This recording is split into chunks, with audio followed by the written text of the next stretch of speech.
칼럼에서는 거대한 골리앗을 이기려면 어떻게 해야 하는가 하는 것에 대해서 말씀드리겠습니다. 잠언 9장 10절에는 다음같이 적되어 있습니다. 여호와를 경외하는 것이 지혜의 근본이요 거룩하신 이를 아는 것이 명철이니라. 마태복음 10장 28절에는 또 다음같이 적되어 있습니다. 몸은 죽어도 영은 능히 죽이지 못하는 자들을 두려워하지 말고 오직 몸과 영혼을 능히 지옥에서 멸하실 수 있는 자 이를 두려워하라. 예레미야 50장 34절에는 또 이렇게 지적되어 있습니다.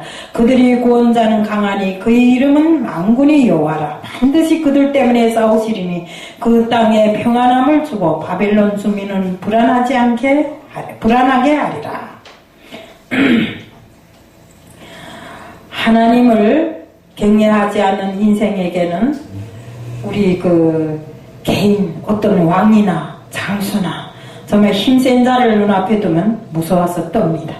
그렇지만 하나님을 경외하는 자에게는 하나님 위에 어떤 자가 더 센 자가 없잖아요. 우리가 쉽게 말해서 쉽게 이해하려면 하나님보다 능히 더 힘센 자가 없잖아요.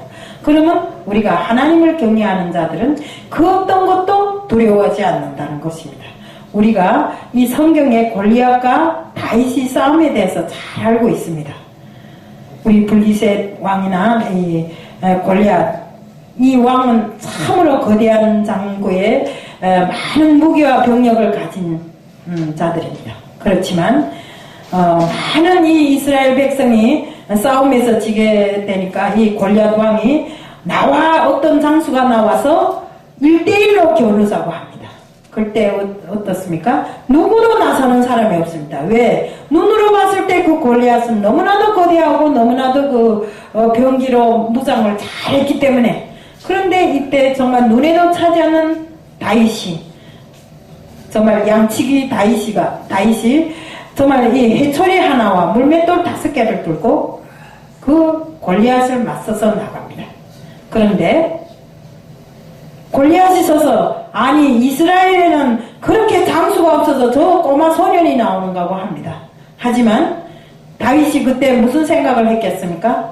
너는 큰 칼을 들고 나왔지만 나는 해초리 하나와 돌멩이 5개를 쥐고 나와도 하나님이 나와 함께 하니까 나는 능히 너를 이기리라. 이런 자신심을 가지고 골리앗 앞으로 나간 것입니다. 나가면서 물맷돌 하나를 탁 던지니까 어떻습니까? 하나님께서 거센 바람으로 그 물맷돌을 탁 움직여서 골리앗의 정수리를 탁 침울해서 골리앗이 그 자리에서 나가 넘어집니다.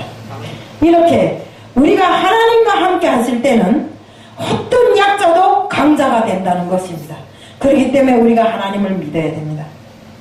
믿는 자들만이 강할 수 있습니다. 그런데 믿지 않는 자들은 여기 와서도 믿는다고 하면서도 큰 소리 뻥뻥 치는 사람들이 많습니다. 어떤 사람은 자기는 자기 상관 10명을 무슨 상대해서 자기가 이겼다느니 누구하고 싸워서 어떻게 해서 이겼다느니. 물론 이겼는지는 모르겠어요. 그때 가서 보지 않았으니까 이겼을 수도 있겠죠. 그렇지만 나는 그렇습니다. 그분하고 맞서면 나는 내가 이길 것 같습니다. 왜? 하나님의 이름으로 나갈 때 우리가 왜 무서운 것이 있습니까? 우리가 하나님을 모를 때는 세상 만사 다 무섭습니다. 세상에 걸어다니는 키 큰 사람도 무섭고 우르락부락하게 생긴 사람도 무섭고 이 사람도 무섭고 저 사람도 무섭고 도덕은 도덕이 돼서 무섭고 강도는 강도 돼서 무섭고. 그렇지만 우리가 하나님을 믿는 지금에 와서 무서운 것이 있어요. 밤길을 걸어도 하나님과 함께 하기 때문에 세상 무서운 것이 없어요. 옛날에 우리는 제가 군대 시절 이야기를 좀 해야죠. 보초를 서느라고 밤에 산꼭대기에 올라가 있는데 뭔가에 좀 앞에서 막 시뻘건 불이 왔다 갔다 해요. 나는 그게 무슨 불인가 했는데 사람들이 그게 귀신불이라 하더라고요. 정말 귀신불인 줄 알았더니 이튿날에 가보니까 나무가 싹 썩어갖고 거기서 린광이 발산되는데 그 린광에서 새까만 밤이니까 그게 린이 불길을 이렇게 빛을 발하면서 막 불이인데 그걸 사람들은 귀신불이라고 거기에 접근도 못하는 것입니다. 그럴 때 나는 총을 들고 섰는데도 다리가 그 불만 보면 다리가 달달달달 떨리는 것입니다. 그 불이 나를 와서 덮칠까봐. 그렇지만 지금 가서 그 불을 보면 무섭겠어요? 절대 안 무섭습니다. 네, 우리는 이렇게 정말 귀신이나 마귀가 앞에 있다 해도 우리가 예수님의 이름으로 나아갈 때는 두려운 것이 없는 것입니다. 그렇기 때문에 우리는 믿음 생활을 온전히 해야 됩니다. 그런데 제가 해보니까요, 믿음 생활이라는 게 그렇더라고요. 믿어야 된다, 입술로는 믿어야 된다 하는데 그 행함이 너무나도 힘들고 그 기도 생활을 하면 할수록 오리무중에 빠지고 기도를 어떻게 해야 될지, 이거 어떻게 하면 하나님이 더 잘 받아주실지 이거 잘 모르겠고, 말씀은 들어가면 들어갈수록 정말 더 힘들더라고요. 그렇지만 제가 이런 것을 경험했습니다. 우리가 인간이 이 운동을 할 때도 그렇습니다. 처음에 100리길을 뛰어야 되는데 50리만 이 근육이 아프고 막 죽을 지경입니다. 뛰고 나면. 그렇지만 그것을 능가해서 계속 훈련을 한다면 100리를 뛰고 와도 아무렇지도 않습니다. 저는 100호리 마라톤 선수였습니다. 그 100호리를 정말 10리길을 달듯이, 다른 사람은 100호리 하면 하고 이랬지만 저는 그 100호리를 10리길을 다니듯이 다녔습니다. 그러다 보니까 군에 가서도 별로 힘들지도 않더라고요. 하루에 250리를 걸어도 크게 힘든 줄 모르고 살았습니다.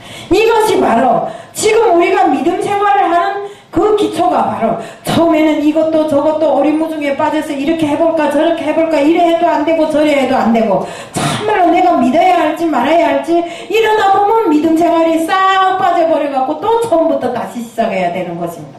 그런데 우리가 정말 하나님을 믿고 그 믿음 생활이 말하자면 우리 살아가는데 믿음 생활을 하면서 주저해야 했던 그 모든 것들을 힘차게 딛고 넘어서면 정말 우리가 온전한 믿음 생활에 들어갈 수 있다는 것입니다. 우리가 하나님 말씀에 들어가면 들어갈수록 얼마나 재밌어요. 하나님이 우리 어떻게 몇만 년 전에 하나님께서 우리들에게 이렇게 살아갈 길을, 지금 이 시대가 얼마나 발전했어요. 그래도 이 시대에 딱 맞는 거를 써주셨잖아요. 그러면 우리가 지금의 삶에서 이 하나님 말씀을 지키고 말씀에 근거해서 살 때 우리가 세상에 무서운 것이 뭐가 있단 말이에요. 정말 어저께 뉴스에 보니까 러시아에서 만든 로봇 소피아라는 여자 로봇이더라고요. 색동저고리를 입고 왔던데 자기를 인간적으로 대해달라고 하더라고요. 근데 로봇은 로봇이지 그게 어떻게 인간이 되겠습니까? 지금 세월이 이렇게 되는 판입니다. 인간이 아닌 기계가 와서 인간이라고 대접해달라고 하는, 정말 기계가 정말 또 인간과 똑같은 감성도 가지고 막 이렇게 하던데 애가 와서 옆에 이렇게 착착 이렇게 볼을 다치니까 이러더라고요. 이렇게 말하자면 감성도 다 갖춘 이런 기계 인간이 지금 세상을 앞으로 지배할 수 있습니다. 하지만 이것은 아니다 이겁니다. 우리 인간을 창조하실 때 하나님께서는 어떻게 하셨어요? 우리 인간들에게 정말 하나님께서 찬양과 찬송으로 정말 영광을 받으시려고 우리 인간을 이 세상에 창조해 나오고, 정말 우리 인간들이 하나님께 죄를 짓고 많은 죄를 지어서 하나님이 더는 볼 수 없어서 물로 심판하셨고 그 이후에 무지개로 약속을 주시면서 다시는 물로 심판하지 않는다고 하셨습니다. 말세에 불로 심판하신다고 하셨는데, 정말 이 말세가 온 지금에 와서 정말로 이게 이상한 것들이 많이 나고, 정말 세상이 발전해서 세상에 기계가 나와서 자기가 자기를 인간으로 대접해달라고 하는 정도로 지금 이렇게 발전이 왔습니다. 그래서 우리는 정말 제가 누누이 말하지만 여기 와서 찬양 한 곡을 불러도 우리가 마음속으로부터 우러나오는 찬양을 불러야지, 그렇지 않고 CD를 탁 갖다 꽂아놓고 입만 빵긋 요거 딱 내려놓고는 입만 빵긋빵긋 하다 가서는 나는 찬양을 했다고 합니다. 그걸 또 카톡에다 포나릅니다. 사람들은 모르니까 거기다 대고 자꾸 찍어요.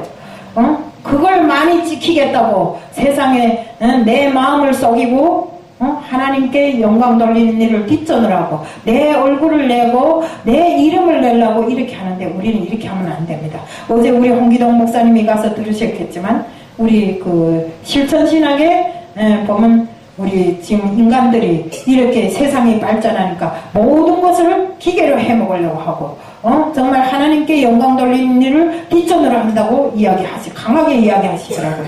그래서 우리는 정말로 하나님이 이 세상에 우리 인간을 창조했을 때, 그때 그 심정을 우리가 정말, 보답하기 위해서 정말 우리가 최선을 다하고 노력해야 되는 것입니다.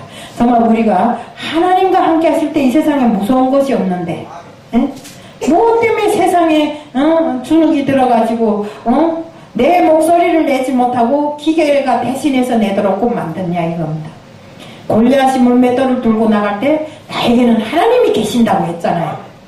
우리도 하나님과 함께 하시는데, 이제도 제가 찬양을 부르면서, 제가 감기가 와서 요즘 막 코도 메고 막 가래도 나고 이러는데, 찬양하는 이 장소에 나와서 찬양을 드리니까 하나님께서 받으시는지 목소리가 막 올라가고, 가래도 안 끓고 기침도 안 나잖아요.